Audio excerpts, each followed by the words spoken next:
Hey guys, welcome to the YouTube channel. Today I want to talk to you about Fallout, the TV series that debuted on Amazon. I believe it is a really great show. This is going to be a shorter video, so I'm not going to go too much into spoilers and give away too many things.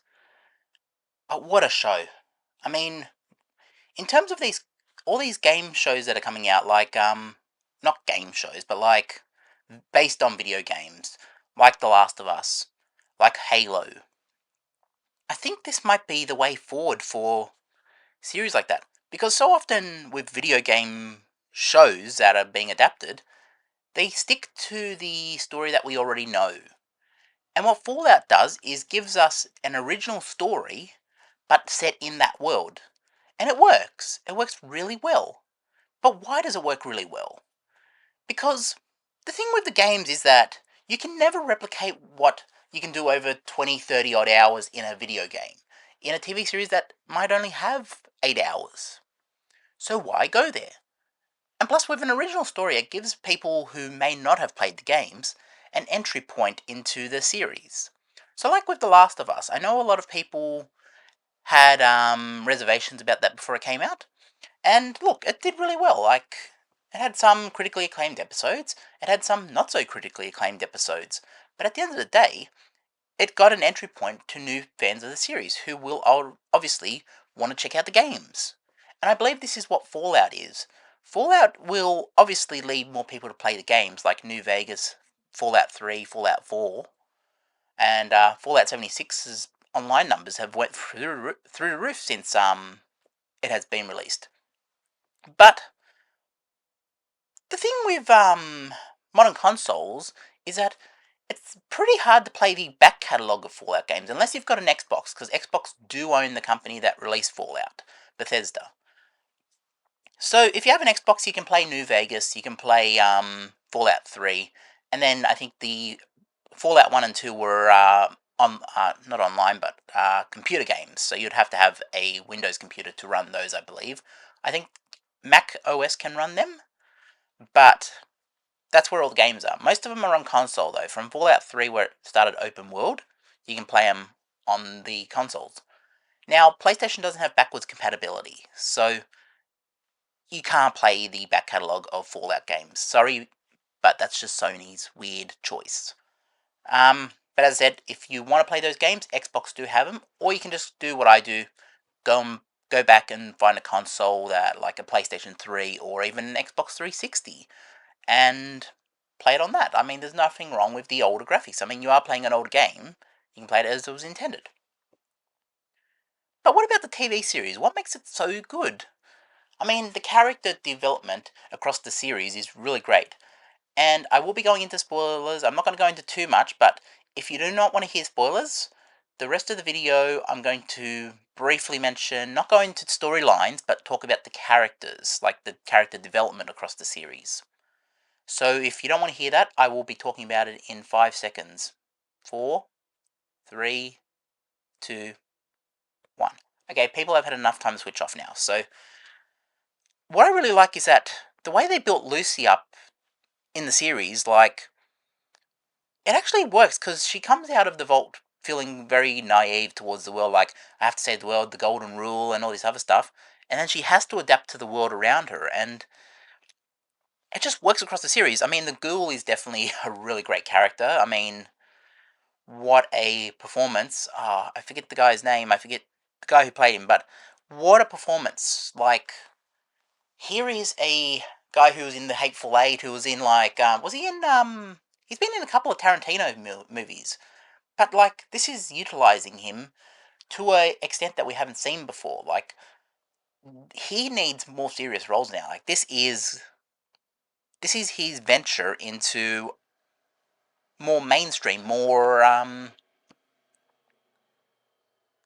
what's the word for it? More serious roles where he is the lead actor. Like, he shows he can carry almost, like, entire episodes on his back as the Ghoul.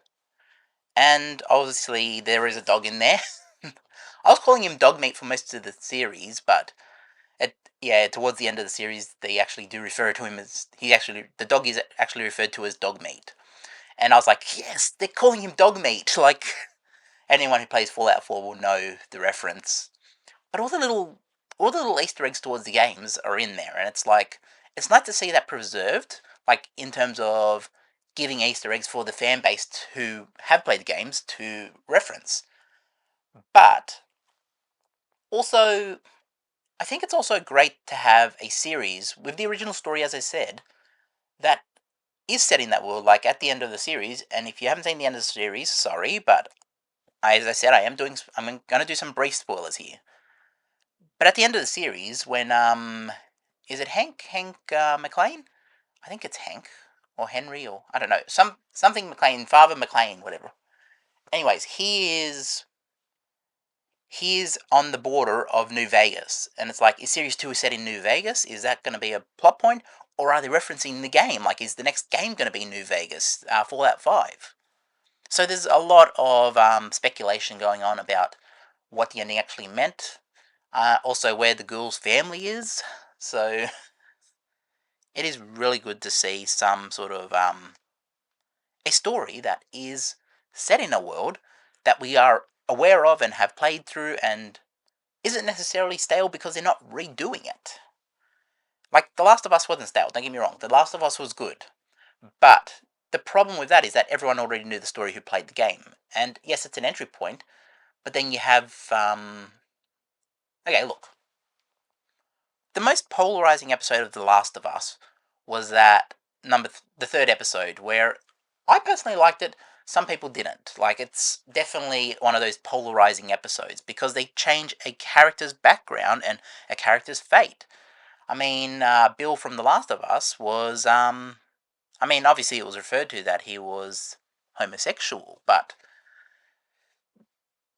to actually, like, explore it, I mean, I think it worked to an extent. I think it was a decent episode. It was one of the better episodes. I mean, the storytelling, they could have had that as a self-contained episode, and it would have been great.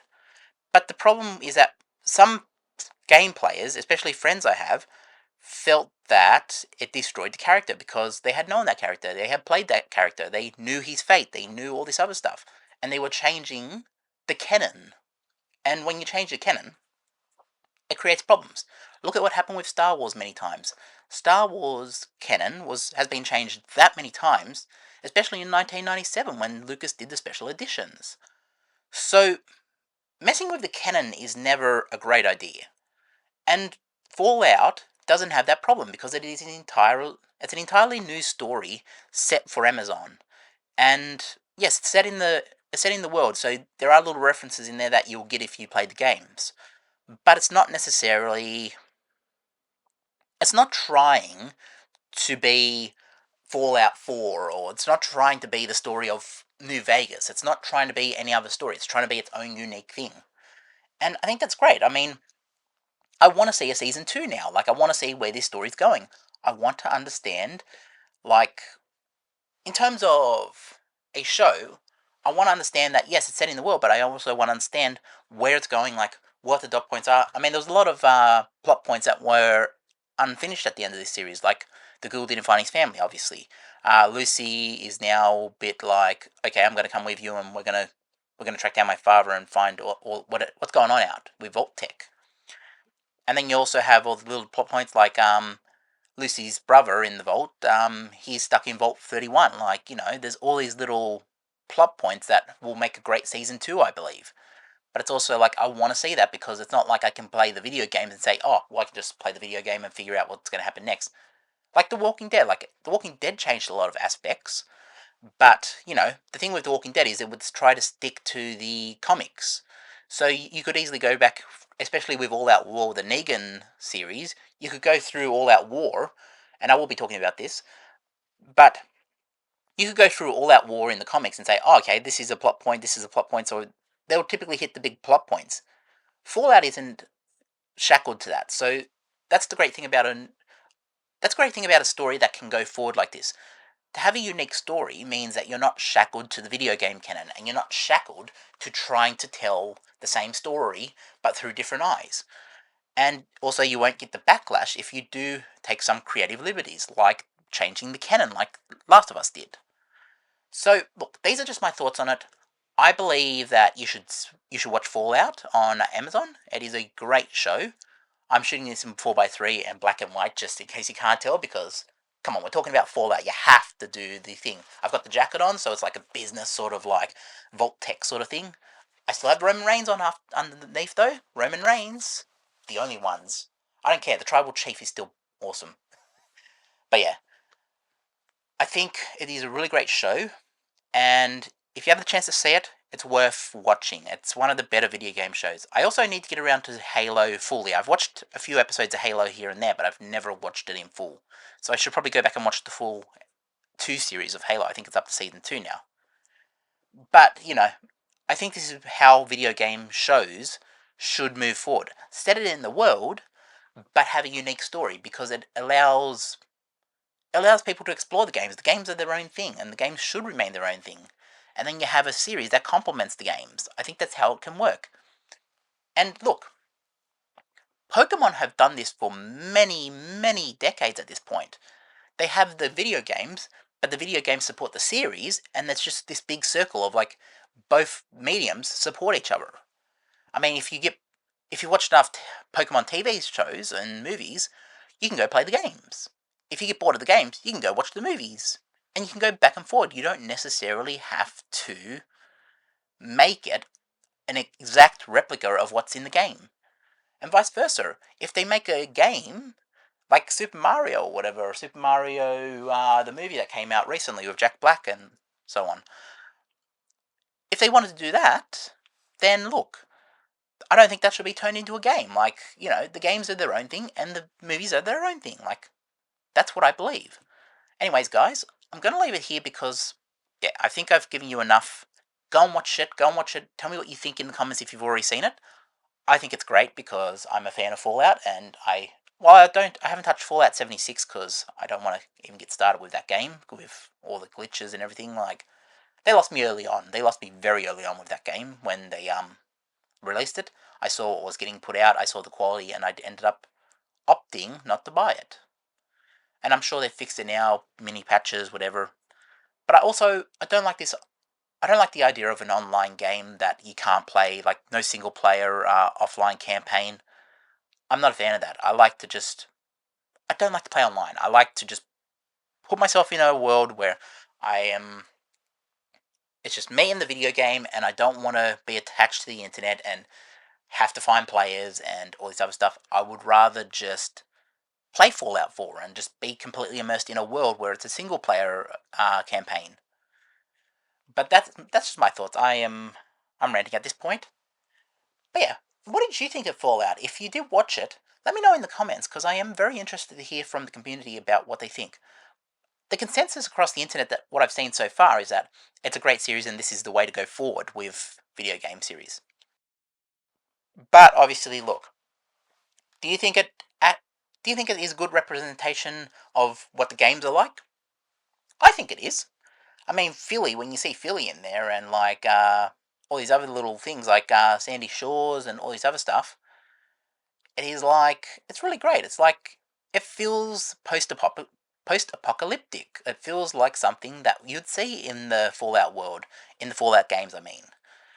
And so it's like, it's a great representation of what the Fallout games are like, and it will drive the players or the viewers to say, hey, I like this show, I should probably check out the games.